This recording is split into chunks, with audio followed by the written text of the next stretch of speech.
the 419 with Gretchen DeBacker, Matt Killam, and Kevin Mullen. Welcome into the 419, powered by WGTE and presented by Witro Wealth Management. Easy for me to say. I'm Kevin Mullen. Gretchen DeBacker. Matt Killam. It's always appropriate on Wellness Wednesday that I sound the worst. Yeah. Well, yeah. I have, I wouldn't describe it as medical information. My mom informed me that Toledo is number 7 on the list for having the worst pollen year. Now, I would have thought we were 5.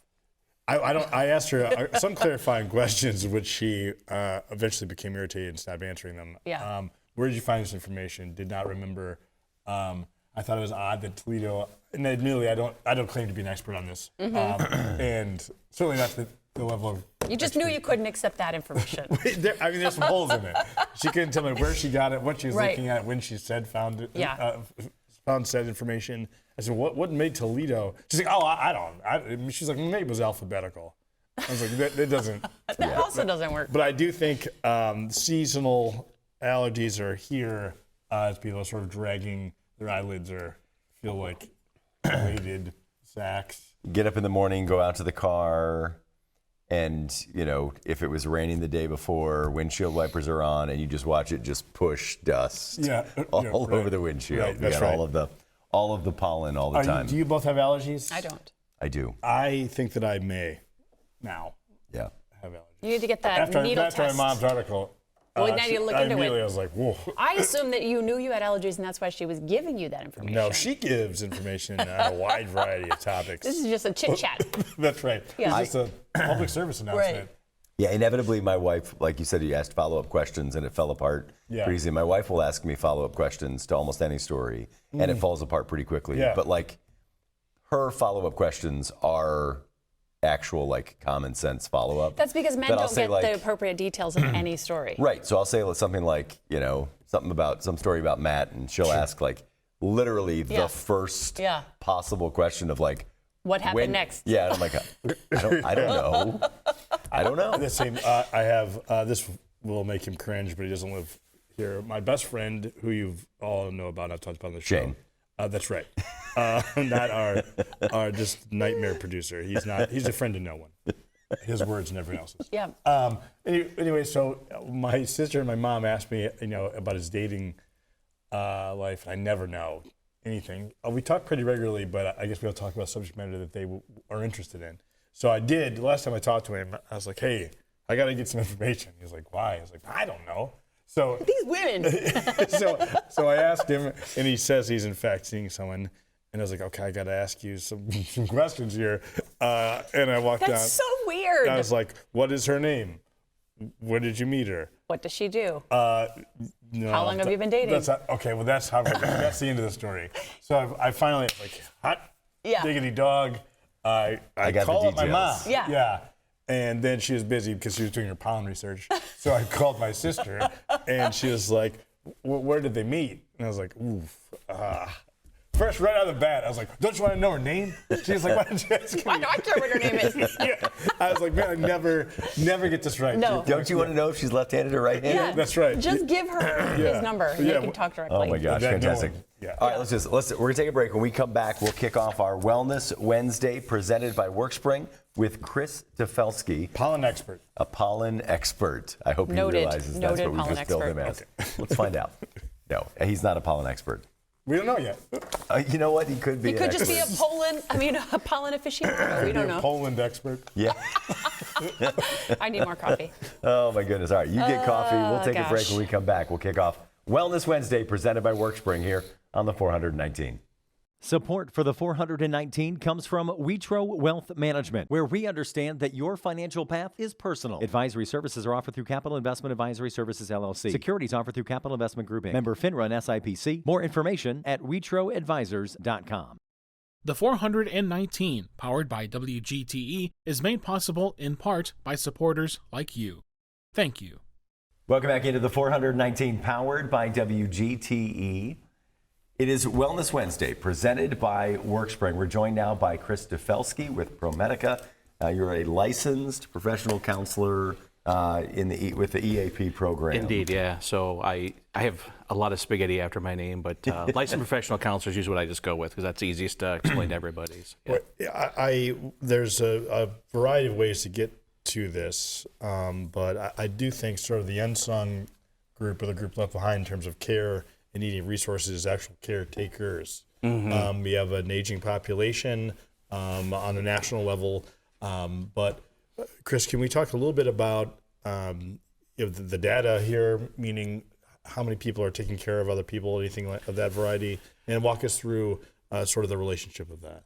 Yeah, so one of the interesting things about just like our population in the States here is you would think caretakers, you immediately think of like having children at home, right? But as we continue to age as a population, we're now seeing really the tipping point here where we're having more people take care of elderly parents than really children. And I think it's actually 2030, it'll actually be reversed for the first time, where you'll have more elderly parents being cared for by, the population than kids, which is crazy. And give us, I guess I should blow past a caregiver, caretaker. Is there a clinical definition of that? Give me the root of that conceptually. Yeah.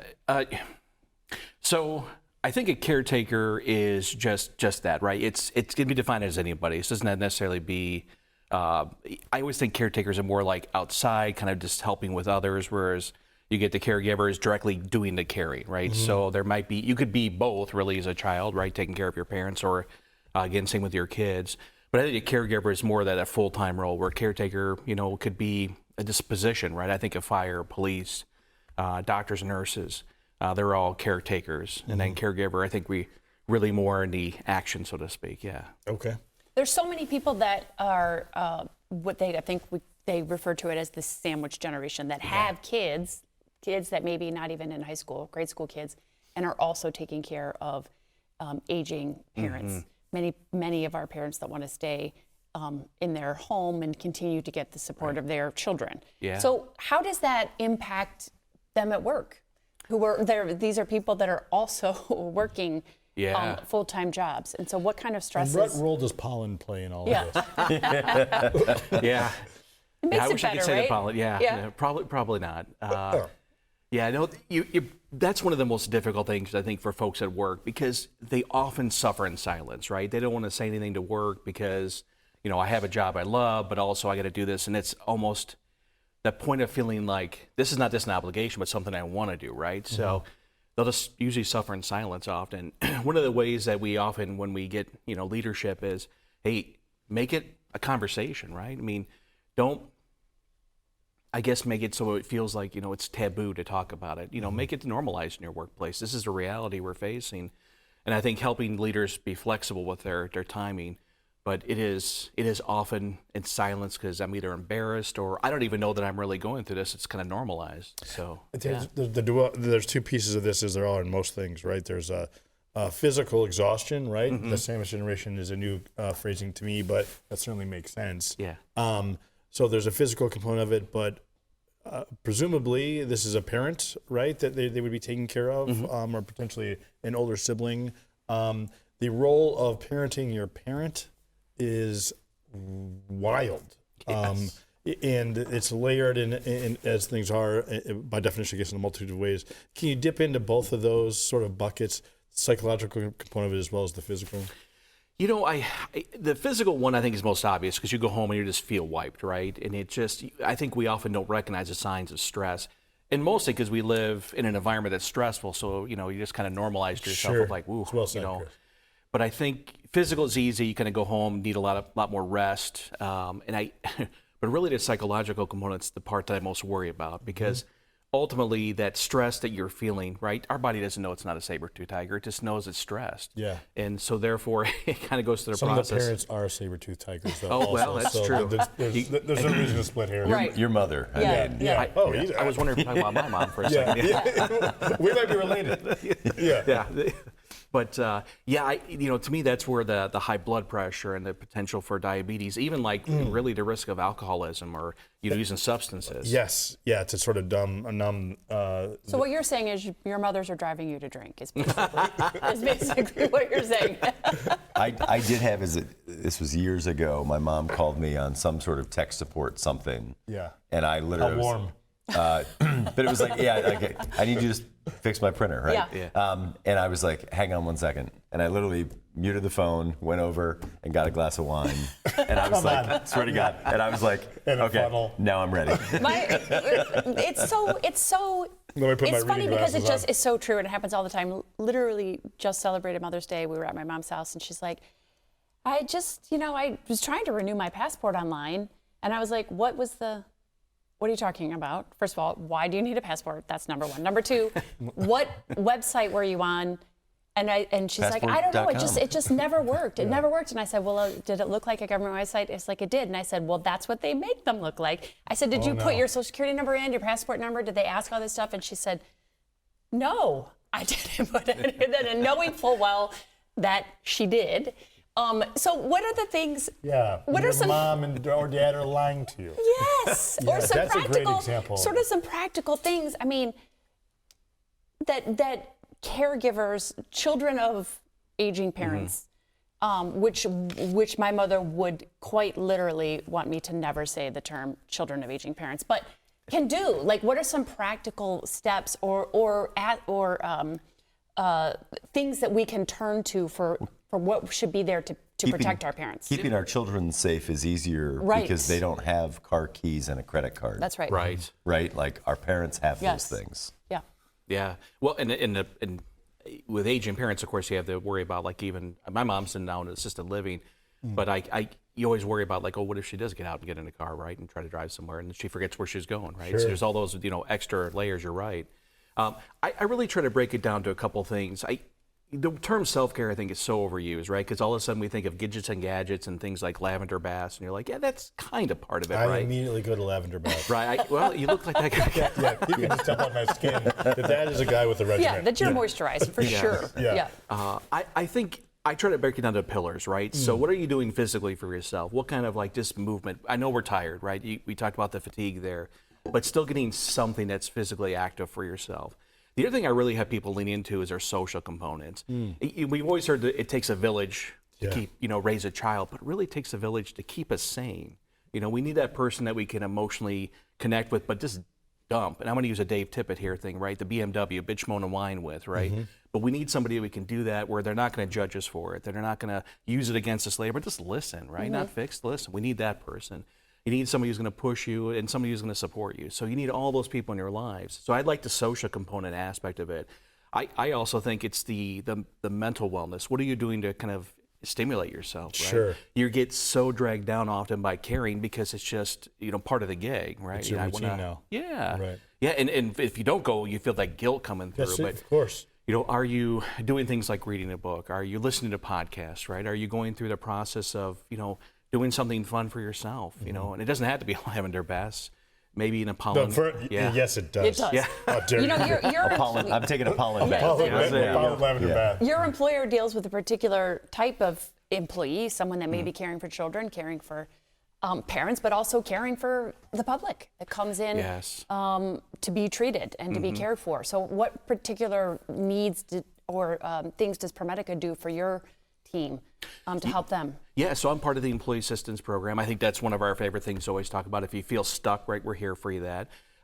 To me, the other parts of it really is, again, they encourage wellness. So they've shifted to like a wellness type format this year to really kind of, hey, what are you guys doing for yourself? What are the stories you're out there? But I think for our, all our medical professionals that we deal with pretty consistently, they're terrible at taking care of themselves. Sure. I wish they were better, but look, I'm a counselor. I'm terrible at taking care of myself sometimes. We get so busy and so hung up. So you're caring for people at work, going home and often doing the same thing.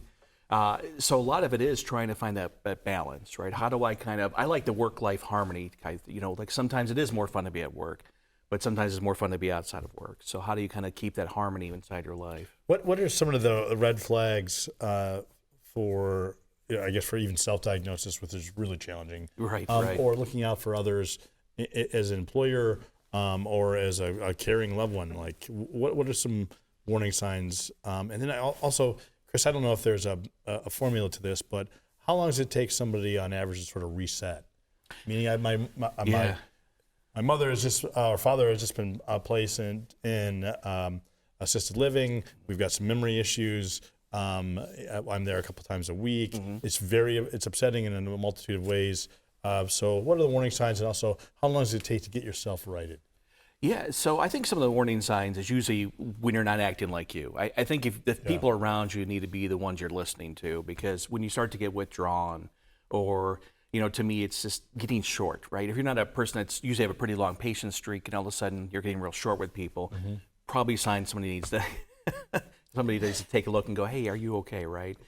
Those are some of my classic ones. I think the other thing is when sleep's disrupted, right? Yeah. I'm feeling off, or I feel like I'm sleeping, but I'm not getting rest, right? Even if, I know there could be other medical issues going on, but often if it's not you and all of a sudden you're like, I feel tired all the time, well, that's probably a good sign, right? It's that stress coming into fatigue.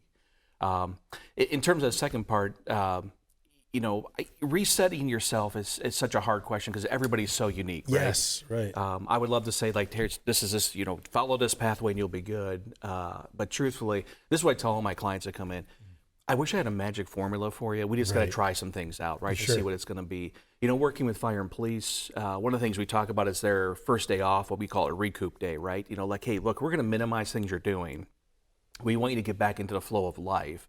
And then second day, we really want you to be engaged with your family and kind of loved ones and kind of getting back into yourself. But that's just because it's where their job flows. I think everybody else is kind of a bit of trial and error. That must be helpful to get someone to give them permission to, right? If you have high functioning people or people that are in service of others like fire and police, not that people feel guilty if they are sitting around. Right. Or a partner, you have this list of things that you've got to get done in a limited amount of time that is actually yours. Go ahead. We're talking with Chris Tafelski, licensed professional counselor with ProMedica here on a Wellness Wednesday. I guess so. You identify the red flags in yourself. Maybe you turn to the lavender bath and the podcast and some of those traditional self-care and I drink things. them both. That's right. You're right. But I guess from a who can you turn to help, right? If beyond I can do this stuff for myself, right? Because generally, we're bad at putting the oxygen mask on ourselves, right? But if I'm going to ask for help, who can I ask for help from?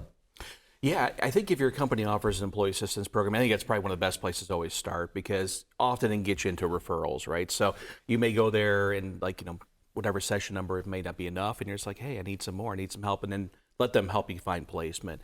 When I think about getting a long-term, counselor or social worker for you, I think of a couple of aspects. Is one, do they have do they take my insurance probably first, but two, do they have the skill sets I'm looking for? And then three, do I feel like I personally match with them? So if you get through the process of I need help, and somebody's saying I need help, and I'm going to go get help, it's okay to shop around with your therapist.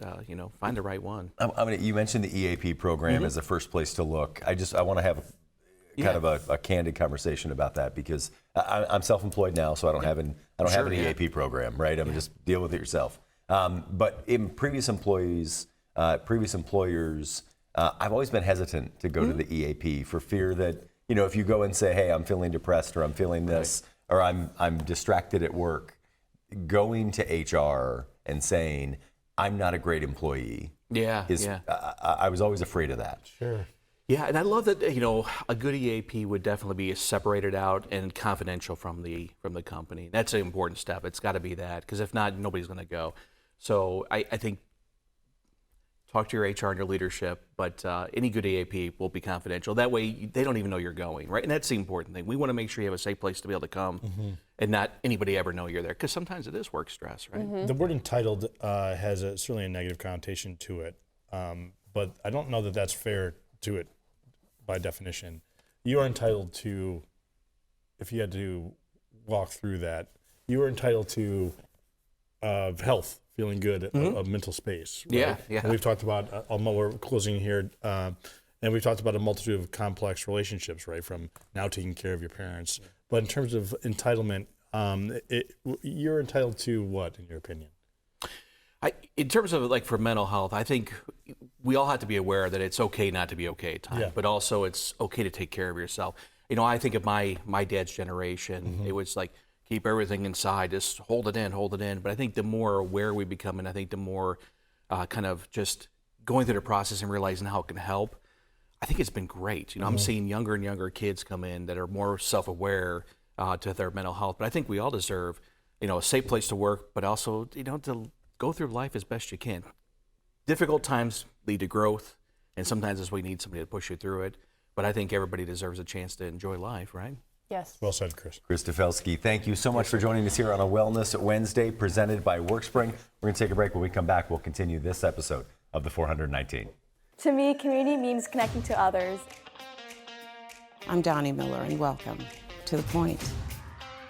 I love CBS Kids! We're a community committed to education. Discover new ideas, dive into exciting subjects, and engage with the world around you. I would send them personally a t-shirt. Crime doesn't pay in the old West End, pass it on. That's how we cleaned up the neighborhood. Vision loss for people is not the end. It's a story, it's the next chapter. WGTE Public Media invites you to Get Out and Play Day. Monday through Friday, it's the 419 powered by WGTE. With Matt Killam, Gretchen DeBacker, I'm Kevin Mullen. What can people expect on the show? It's going to be an hour, a reminder of why this is a great place to live, work, and play. WGTE,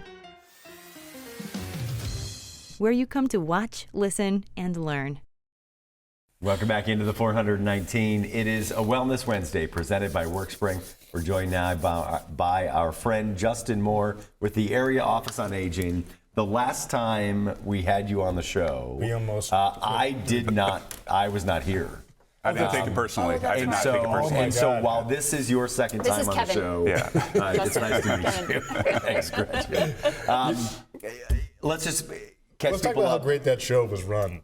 It was a great episode. I watched it. It was really good. Yeah. You did give us a couple pages of notes, but other than that, I think I tried to give you notes before the episode, and you didn't listen to any of them. Justin, people aren't familiar. What is the Area Office on Aging? Yeah, the Area Office on Aging really helps individuals that are 60 plus and their family caregivers with living better and longer. So a lot of what we do is helping get people connected with home care, home delivered meals, maybe senior center, could be transportation and doctor's appointments. Whatever it is that they need, we really want to help them with living better and longer. And at the risk of somebody missing that episode, or I was running the show, so it's probably our worst ever. I do want to talk a little bit in full candor. You and I are friends, so I know the story, but how you got into this line of work, I think, is important to what it means to you. So if you don't mind, giving us a little background on you, which I know that you are loath to talk about yourself, but if you don't mind, because it's a good segue into the next portion of it. How has this found you in terms of a calling? Yeah. So my parents raised me, but other than them, the biggest figure in my life was my great-grandpa, who lived to be 104.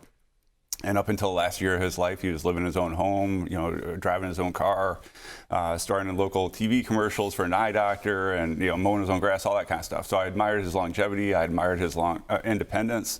So the work we do at the Area Office on Aging, helping people live long, healthy, independent life like him, is super meaningful to me. And it's not just surviving, right? It's about a quality of life. Yeah, absolutely. Talk to me a little bit about that portion of it. Yeah, I mean, I think that the better part of it, certainly their individuals want to still do the things that they've enjoyed in life. So for us, we try to focus on meeting them where they're at today and what they can do, and helping them thrive. So if people enjoy doing certain types of exercises, making sure that we're helping them be able to do those. If those require accommodations or whatever, if they enjoy gardening, what does it look like to get them raised planters so if they can't bend down as much as they used to? All those kinds of things are super important for people to have that purpose of wanting to live, so on and so forth. Where can people that are caregivers get not just practical information, but a resource to understand what the person they're caring for is going through? Yeah. I've had the experience in the last 6 months or so of my mother and her two sisters and her brother. They're all, very late 70s. We just celebrated my godmother's 80th birthday, but they all are saying the same kind of things. Usually in a jokey way. Gretchen. Why are you Call here? less. Usually in a jokey way, just because that's just how we are. But you know, you guys just don't understand. You're not going to like it when you get here either. You know, what's a resource? Where can we, as people that are trying to help, find out what it is that they're going through, right? Yeah. So the Area Office on Aging wants to be that resource. We wear kind of two hats as an organization. One is as a direct provider of some services, and the second is as a funder. So Memory Lane Care Services, for example, is a great resource that we contract with. So individuals who need help, whether it be kind of that training, if you will, for those that are in a caregiving role, and what all that entails, they're a great resource for that, especially for individuals that have dementia for their aging loved one. But they also provide adult day services, so those that are working can drop their loved one off at the Memory Lane Care Services, know that they have peace of mind when they're at work, that their loved one's being taken care of, they're getting fed, they're having fun, so on and so forth, and then picking them up after work to be able to provide the rest of the care. I know that you are a bit of a data junkie and also apply information to strategy.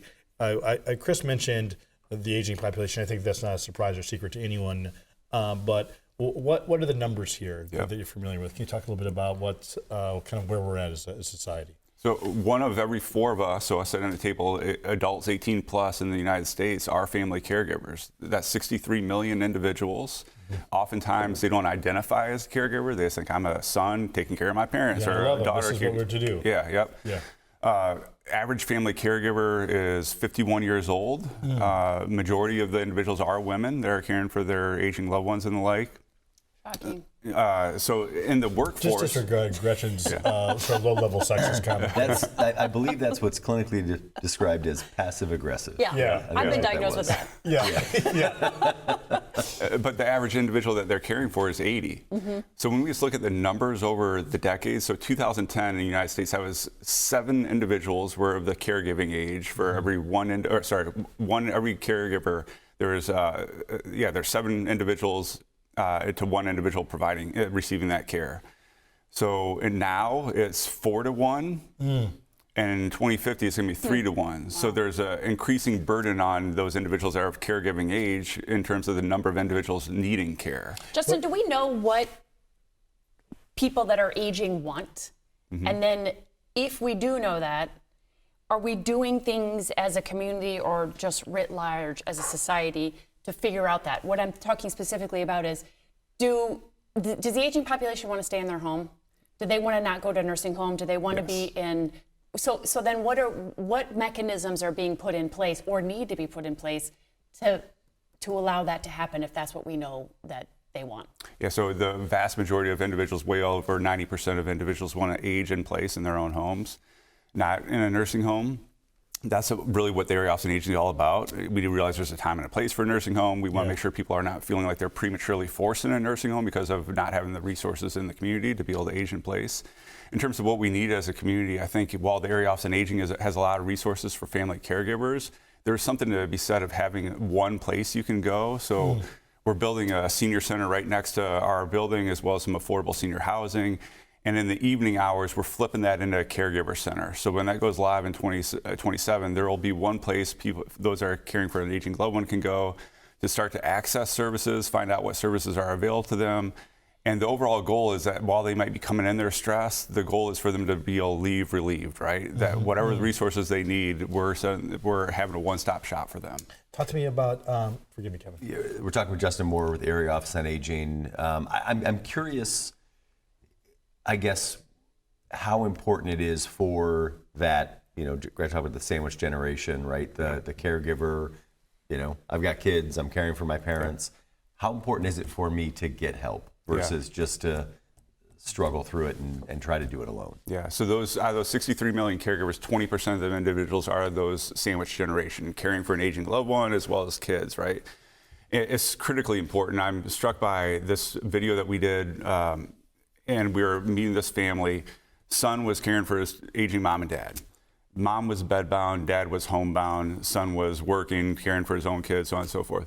3 years later, we want to see how that family dynamic changed. Only one of them was alive 3 years later, and it was a bedbound mom. The son unexpectedly passed away in his early 50s because of the stress associated with that, not taking care of himself. So sometimes these family caregivers are very selfless individuals. They're making sure that their mom and dad are getting to their doctor's appointments, being fed, being taken care of, so on and so forth. But at the same time, they're not making their own doctor's appointments. They're not, getting enough sleep themselves. They're not getting exercise themselves. And, at the end of the day, that is not helpful long-term for their aging loved one if they're not around to be able to provide that care to them because they're not taking care of themselves. So it's critically important that they take care of themselves. Well, that is depressing. Thanks for usual, Justin, spreading your... But on a happy note, what are some fun things that seniors can get involved in at our senior centers? Other than pickleball. Other than pickleball. Yeah, so there's going to be a pickleball court, part of that senior center we're talking about. But there's going to be chair yoga, Zumba classes. There's different kinds of educational presentations like Tai Chi for falls prevention that's been proven to keep people from falling, so on and so forth. So there's all different kinds of exercise programs, educational sessions, so on and so forth. But talk to me, we talked a little bit this with Chris just right before you, but the physical portion of it, I think most people kind of get. But the social component of it, at minimum, knowing that there's other people that are sharing the same feelings you are, the conflict, like the guilt of not feeling like, just the math of what you just said, feeling you're not serving anyone properly, let alone yourself. Right. So can you talk to me about what the social component of it, sort of takes a village mentality that I know that you shepherd. Talk to me about that. Yeah, so for sure. So one of the programs that's available for family caregivers is a caregiver volunteer respite program where they might need just a couple hours to get away and the like. So we pair them with a background check trained older adult volunteer that's 55 plus that's coming in the home and visiting with their aging loved ones so they get a break for a couple hours to be able to go to their own doctor's appointments, go have a friend or a coffee, with a friend, so on and so forth. So that's just one of many programs that we have available to really make sure that that socialization piece is taken care of. Chris, we just talked a little bit with, Justin, we just talked a little bit with Chris about sort of online security. It's one of the things that really scares me about my mom, particularly because her position is, well, it wouldn't be online if it wasn't true, right? They can't just put a website up there and have it be a scam. Yeah, but they can. What is something you would recommend? I don't want to say parental controls because that's for children. That's a legitimate but question. Something, we're going to have Dan Dower on from Key Bank. People can get their money stolen. For sure. People can, put their identity and stuff in online, and then next thing you know, all of their money. What are some things that you would recommend as an advocate for the aging population when it comes to the online space? Yeah, so certainly making sure that filters are in place, right, on the router and the like. That's one way to help keep some of the bad actors out. Making sure that people are socially engaged is another thing. I think oftentimes individuals that are predators are looking for that vulnerability to exploit. And for many individuals, it is that they're lonely, right? So just giving a phone call to an aging loved one to get them some healthy socialization so they're not so thirsty, if you will, for socialization from a bad actor. Sure. I think you talk about that socialization piece, right? I mean, it's so hard. We talk about it with my friends all the time about like just how hard it is to make new friends at this age, right? But I think about, my parents are reaching that age where friends are starting to pass away, and it's already hard to find friends, and you're losing the friends you have. What are some of the things you guys are doing to help, folks, the aging population, stay connected with their community, make new friends, and just get that socialization? Yeah, I think volunteerism is a great opportunity for that, right? Individuals that are not just viewing volunteerism as something that's doing good for others, but actually it's been proven to do good for individuals themselves, right? Helping them be more socially engaged, meeting new people of all ages and the like, doing something together. So volunteerism is, I think, a great opportunity for people to meet others, new friends and the like. I think senior centers also are a great space for that. Different educational, recreational kind of programs and like individuals that are maybe of a similar age, similar stage in life, so on and so forth. Tell us a little bit about the senior prom you guys just did. Yeah, that's another great opportunity, right? So we know that the importance of aging is like eating well, being socially engaged, moving more. And we did all three of those at the senior prom event that we do with Toledo Public Schools. Over 500 individuals, age 60 plus, just had a night of dining, dancing, and the like, and did all three of those things and did it well and had a blast doing it. It's a great event. Help me have the conversation with my parents, right? They don't consider themselves to be older. Yep. I think that there is certainly I don't use stigma, but there's a brand associated with the Area Office on Aging that I think everybody believes that the Area Office on Aging is for people older than them. How do I start to have that conversation to go, hey, I think this is a great resource you should tap into? Pick up the phone and call. Let's call together. What does that look like? Yeah, I mean, so first of all, we're all about age, living better and longer, right? Individuals age 60 plus. So I think the terms we use are really important. I think age 60 and better has a positive connotation associated with many individuals. They know their age. They know whether or not you're talking to them. I think so those words are really important. I also think that we're helping individuals set up for success and the like. We should all want that. I think when we bury our head in the ground and think that everything's hunky-dory and so on and so forth and not access different programs and services, we do ourselves a disservice in terms of our longevity and how vibrant we are throughout life and the like. So I do think that it's really important for individuals to realize that there's something for everybody, even if that means that they're volunteering. That staying that old age is 15 years older than I am, I think is reality for many individuals. Sure. Yeah, so I think it's really important for individuals to realize that we live, unfortunately, in a pretty ageist culture. We need to be more about kind of the way I grew up, where aging is celebrated. That birthday is something that my dad rented a spotlight for my great-grandpa out by the road when he was 100, and I remember standing out there as a little kid and people honking and the like. And that rubbed off to my grandma, his daughter, right? I remember when she was in her 80s, she was always looking forward to her next birthday because she was one step closer to living to be 100 like Poppy or and the like. So I think we need to create that kind of culture within our family where aging is celebrated. People don't feel like they have to be closeted about their age, but instead we're celebrating it. Talking about income requirements to access services, programs, is this tied to income? So the vast majority of the programs and services available through the Area Office on Aging are not tied to income. There are some Medicaid-funded programs we have that are tied to income, but the vast majority of the programs and services available through us are not tied to income. Incredible. People want more information on the Area Office on Aging. Where can they find it? People can always call us at 419-382-0624 or visit our website at areaofficeonaging.com. What's the next big event coming to the Area Office on Aging? Yeah, we got a spring fling event coming up here in May, later in May at Sylvania Tam O'Shanter. Again, kind of a one-stop shop of different resources for individuals age 60 and better with helping them live better and longer. You canceled the You're gonna be there. The cage fighting tournament? Because you refused to participate. That's yes. right. Yeah. I think there's been doping. I mean, I would pay good money to watch seniors Matt just versus wail Shane. on Matt. I think that's a great idea. Sure. Yeah. It's almost like it's the next fundraiser. Modern day piñata. Just hit Matt until candy comes out. Justin, thank you. Justin, thank you so much for joining us here. We'll take a break. When we come back, we'll be joined by Dan Dower from KeyBank here on a Wellness Wednesday, presented by Workspring. Support for the 419 comes from Witro Wealth Management, where we understand that your financial path is personal. Advisory services are offered through Capital Investment Advisory Services, LLC. Securities offered through Capital Investment Group, Inc. Member FINRA and SIPC. More information at witroadvisors.com. Destination Toledo. Whether you're a local or a visitor, Destination Toledo invites you to explore the region and be a tourist in Toledo. Find events, dining, and things to do at visittoledo.org. Workspring. HR issues and employee well-being go hand in hand. Workspring supports employers through compliance, training, and wellness because healthy workplaces don't happen by accidents. Learn more at workspring.org. Toledo Refining Company, a subsidiary of PDF Energy. Toledo Refining Company is a supplier of fuels that keep our region moving. Located in Oregon, Ohio, the refinery processes crude oil into gasoline, diesel, jet fuel, and other petroleum products. And Tarda, celebrating its 55th year of connecting Northwest Ohioans to their community. More information at tarda.com. Welcome back into the 419. We are joined now by a good friend, Dan Dower, president of KeyBank. Dan, thanks for being here. Absolutely. Dan, I know that historically people's names were given because of their trade or profession, like carpenter, right? Or your last name is Dower.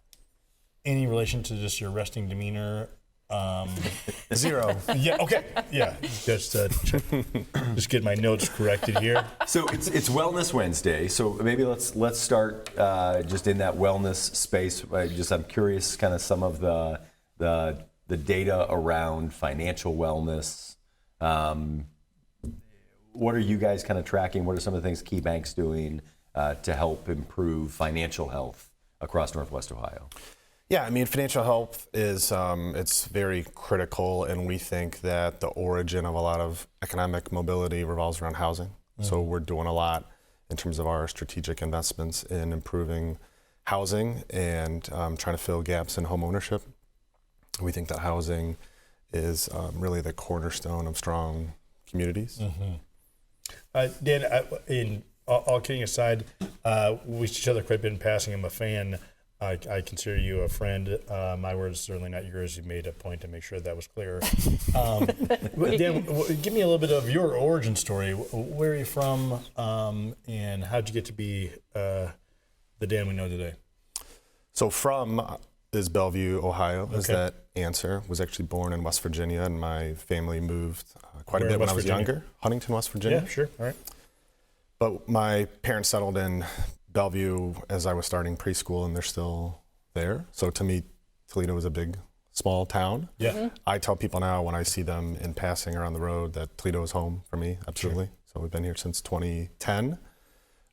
Met my wife here and raising a family here. Yeah. So physically live in Sylvania, but I've always worked downtown since I've been here. And that's where officed.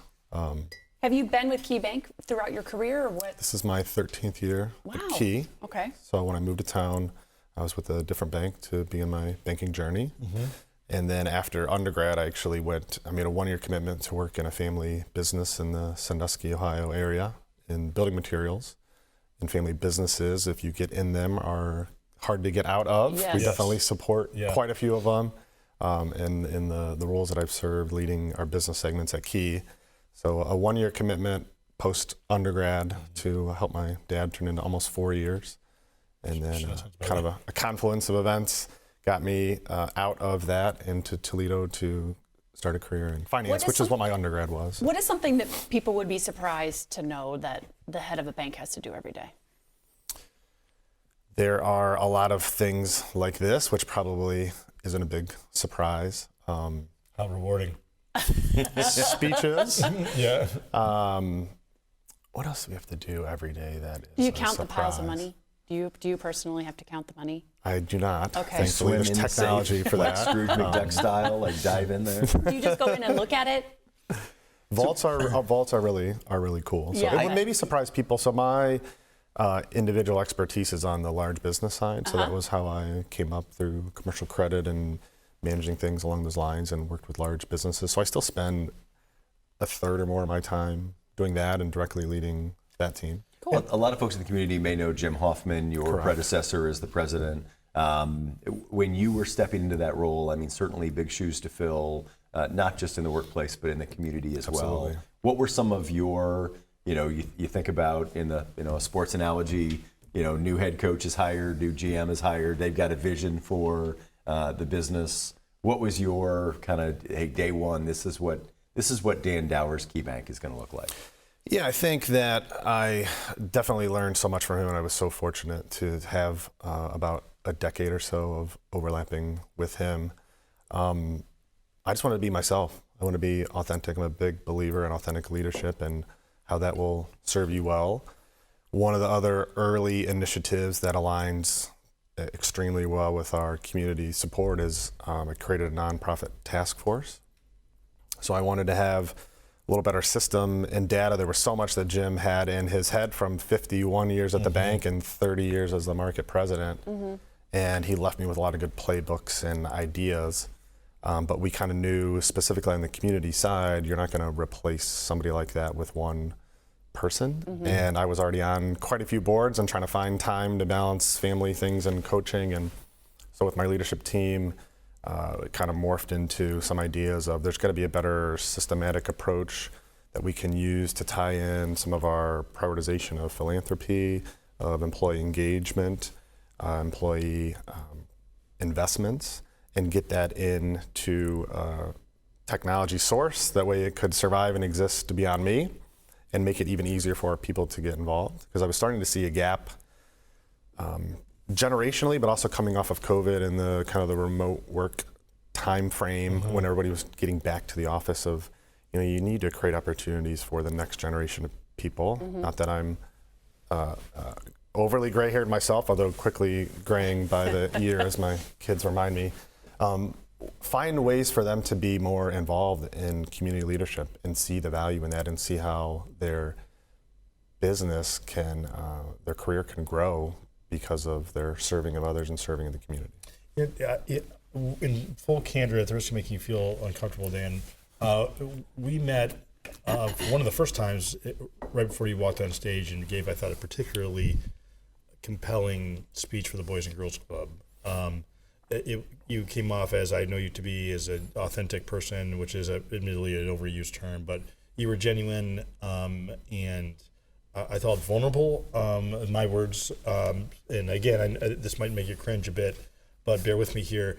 The duality between, and this is, I guess, maybe an unfair generalization of your job, but someone who is linear in thought, meaning you are in charge of an overwhelming amount of finance, right? And quite literally, that is a linear profession. Talk to me a little bit about what makes you uniquely good. These are my words. You are uniquely talented at serving the humans that live in a community as well as an Excel spreadsheet. What makes you wired to do this at the capacity that you're able to do it? I think that I would have to thank my parents for how they raised me a lot. I think coming from pretty meager, humble beginnings makes you really appreciate the value of hard work and opportunities. And then number two, I have to thank my wife. So she's exponentially more empathetic and better at those things than I. So she mentioned that in the pre-interview. She would mention that, as she should. And so definitely she's, makes me a better person. Now, where did you meet? We met in the Old Orchard area of Toledo as I was looking for a place to move. That's where I grew up. As my career was bringing me over here. So she was managing a housing apartment complex, and her leasing consultant was out for a late lunch when I happened to stop in, and so I got the tour from her, from the big wig up in the upstairs office. And as I joked, she was immediately smitten, and then as I was offered a job and decided to move here, I naturally had to choose that complex. Right. And the rest is history. The rest is history. What kinds of things do you like to be involved in with your family? You mentioned coaching. What other kinds of things do you do in your limited free time? Right. A lot of sports. So my son Derek is in 6th grade. My daughter Natalie's in 4th grade. And so we just ran a 5K with her Saturday morning before. Girls on the Run? For Girls on the Run, yes. And she was disappointed that Dad did not let her quit. And so she had the fastest time she's ever had. Wow. Because Dad encouraged her that you're not going to die and you will survive. Keep going. And this is a good thing. Yeah. And then later that evening was another community fundraiser thing where I saw Kevin. So she's very busy. She does piano, basketball, volleyball, softball, and then my son is in travel baseball and travel basketball that I coach. I like to golf when I have a chance. I think sleep's important, and I like to work out, stay active. I'm a big proponent of the Y, and that's another one of the community leadership roles that I fill with the YMCA Greater Toledo. Were you an athlete growing up? I was a major athlete growing up. It's a big part of my life. I'm the middle of 3 boys, so sports were a big thing. And I saw my dad volunteer a lot of time at the Bellevue Rec Center and serve on the Bellevue Rec board. And sports just taught me so many life lessons. Basketball and baseball. Who's your NBA team? Cavaliers. Okay. Although I like college basketball a lot more than NBA. Okay, all right. You mentioned college athletics. Obviously, you and I spend a decent amount of time over the winter months across the court from each other at UT basketball games. That's by court order. By court order. That's right. Yeah, that's pun intended. That was good. That's the extent of her basketball. That's right. Acumen. That's correct. Yeah. And also her sense of humor. That is the limit. Yep. But KeyBank made a court order. KeyBank made a historic sort of investment in University of Toledo women's athletics. Talk to me about what that commitment was and why that was important to you and to the bank and the community. We did. We just announced that in the fourth quarter of last year. So we are the title sponsor and official bank of women's sports across all categories for the University of Toledo. That's one of the most sizable and unique kind of across women's athletics investments in all of the country. So it was really exciting. It was really important for us to Repeat do that something. one more time. Official bank and title sponsor of women's athletics at the University of Toledo. And that is unique on a national level in what way? To sponsor all women's sports within an athletic department. That's not to be blown by. That's really cool. It's amazing. Yeah. Hey, oftentimes the Olympic sports, as we refer to them, like get ignored, right? And like so dancing and your favorites. Riding the ponies. That's right. As we discussed. certainly the ponies. But it's the basketball and football will get the recognition, but swimming does not, and softball does not, tennis, soccer does not. Women's crew, which is a new sport coming to Maumee River near you. Yep. So it's a burgeoning program. Why that, right? I mean, there's so much energy and pomp and circumstance around football and men's basketball. Why was it important for you guys to support women's athletics? A couple things. I think women's athletics in particular is absolutely on the upswing. So we think we're entering from a kind of a brand alignment perspective at a really good level. It's also always important to the bank when we make community investments that we do that from a lens of equity. And women haven't always had as much opportunity as they deserve. So we have some unique programs around supporting women business owners and things along those lines. So there was just a lot of natural points of connectivity. And then I also give the athletic department team, Brian Blair at the time, Connor Whalen and their staff a lot of credit because this started with an outbound call that I made to them. We had some resources to deploy. Yeah. But they absolutely hit the ground running and did a lot of homework on our mission and our vision as a bank and what our brand meant. And so they gave us a couple different options, and then we collaboratively decided on something that we wanted to be unique and differentiating and support women in the athletic department here at Toledo for a long time. I think this is Toledo's university, and the stronger it operates, the better we will be as a city, as a region, as a community. It's so true, Dan. And as a big sports guy, sports are the front door for the university. We're talking with Dan Dower, president at KeyBank. All right, Dan, it's now time for Gretchen's Wacky Quiz. Nailed it. I'm going to ask 4 rapid-fire questions. Gretchen's going to have you describe Toledo in one word, and then you and Matt are going to list the 9 best things in Toledo. Question number 1, what keeps you up at night?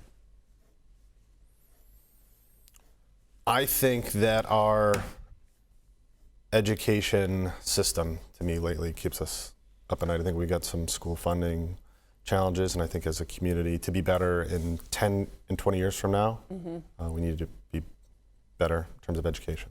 This will be a fitting follow-up question. Who is your favorite teacher? That would be Dr. Henry Barker at Tiffin University, professor of finance. If you opened a restaurant, what kind of restaurant would it be? Dower's Donuts. Dower Time, your local dad. Mexican is what comes to mind just because that's family's favorite. The best. If you had access to a time machine, what point in time would you visit? And do you have access to one? I should check the vaults, Yes, but check I it. do not believe that we do. I think we just celebrated our 200th anniversary as a bank last year at Key. And so that was 1825, if you do the math there. And that was before electricity, it was before so many advancements in society. And so I think I would go back there just to try to understand what life was like, what operating any business was like in 1825. Day one, that's cool. What's the number one, or one word you would use to describe the city of Toledo? Underestimated. I'm in. Good, like it. All right, let's do the 9. You ready, brother? Ready. Fire away. People. People. Absolutely. Good start. Great restaurants. Restaurants? As we said. What's your favorite? Probably Nancy's. Okay. Sports. Great sports town. Great sports town. Where do you take the family if you're going to go to a sports evening? we're usually playing and/or coaching. Sure. If not, Toledo Rockets game. Yeah, all right, Rockets. All right.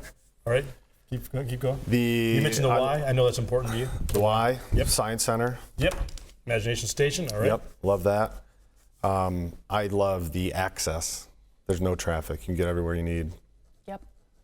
All right. I love the nonprofits. Such a generous community. Absolutely. Okay, now if you had 10, would you say Metro Parks finally, or just kind of wondering? I might say WGTE. See, he's not gonna suck up to you. Dan Dower Thanks, with Dan. KeyBank. Thank you so much for joining us. Thank you. We'll take a break. Thank you When we for come being back, we'll wrap up this Wellness Wednesday edition of the 419. You laughed with us. You learned with us. Hi, neighbor. We made sure your together childhood again. was special. Memories that could only be provided by PBS. For generations, we've given you programs that made a difference. Programs that entertained, informed, and inspired.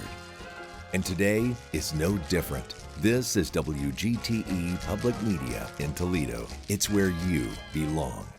Support for the 419 comes from Witro Wealth Management, where we understand that your financial path is personal. Advisory services are offered through Capital Investment Advisory Services, LLC. Securities offered through Capital Investment Group, Inc. Member FINRA and SIPC. More information at witroadvisors.com. The 419, powered by WGTE, is made possible in part by supporters like you. Thank you. Welcome back into the 419 as we wrap up a Wellness Wednesday edition. Great conversation with all of our guests. Packed show. Yeah. Dan Dower is just such a nice guy.